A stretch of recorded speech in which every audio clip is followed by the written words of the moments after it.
কি বললেন? শোনো, বাতুলতা করো না। বাতুলতা মানে অধিক কথা বলা, সীমা পরিসীমার বাইরে গিয়ে কথা বলা, অপ্রয়োজনে কথা বলা, তাকে বলে বাতুলতা। মহাপ্রভু বলছেন বাতুলতা করো না। ঘরে যাও, ঘরে ফিরে যাও।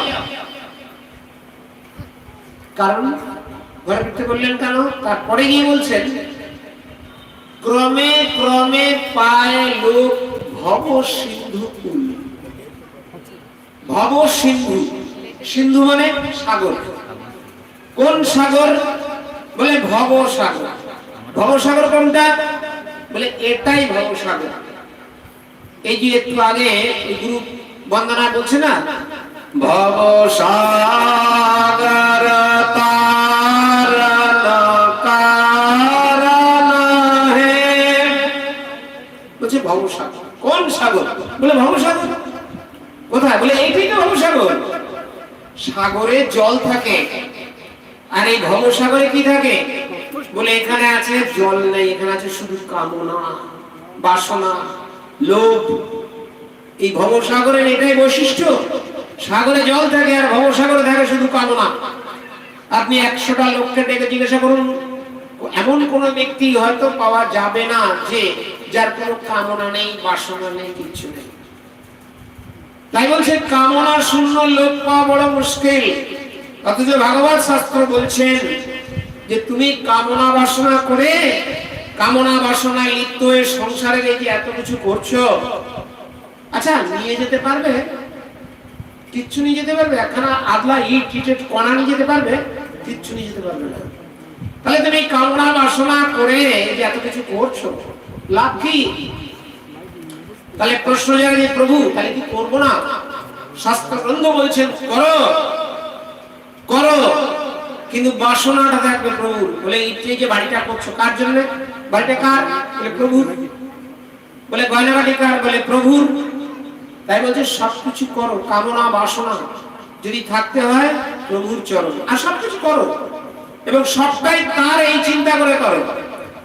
তাই চৈতন্য চরিতামৃতে শ্রীকৃষ্ণ দাস কবিরাজ গোস্বামীপাদ বলছেন মহাপ্রভুর ভাষায়, বলছে ঘরে যাও, ঘরে গিয়ে আস্তে আস্তে আস্তে আস্তে এই ভবসাগরের কিনারা পাবে তুমি। ক্রমে ক্রমে পায় লোক ভব সিন্ধু কুল। কুল মানে তীর, তীর পাবে, কিন্তু বাতুলতা করলে পাবে না, আস্তে আস্তে পাবে। বলে আস্তে আস্তে কিভাবে পাবো? বলছে মর্কট বৈরাগ্য না করো লোক দেখাইয়া। বলে লোককে দেখিয়ে বৈরাগ্য করতে হবে না। মর্কট বৈরাগ্য, মর্কট বৈরাগ্য কাকে বলে? মর্কট মানে হচ্ছে বানর। মাঝে মধ্যে দেখবেন বানর খুব শান্ত হয়ে যায়, হয় না? দেখেছেন বানরকে? মাথা মাথা বুঝে চুপচাপ পড়ে যায়, মনে হয় কত সুন্দর, কত শান্ত, একটু পরেই শুরু হয়ে যায় তার আসল খেলা। ঠিক মর্কট বৈরাগের আরেকটা উদাহরণ দিচ্ছি।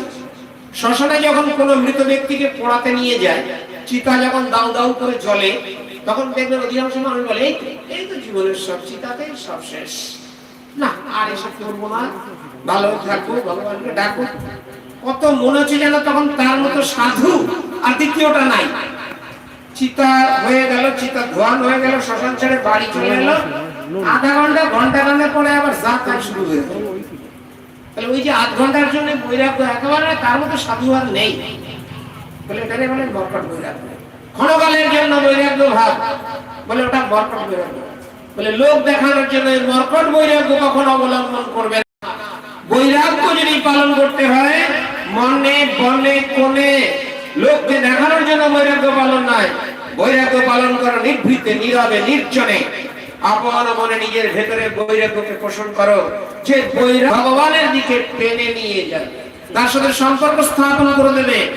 সেই বৈরাগ্য অবলম্বন করো, মর্কট বৈরাগ্য অবলম্বন করো না। পরিষ্কার করে বললেন। আর কি বলছে? বিষয় আশয় যা কিছু আছে ভোগ করো, সব ভোগ করো। মহাপ্রভু একবারে বলেননি যে তুমি ভোগ করো না।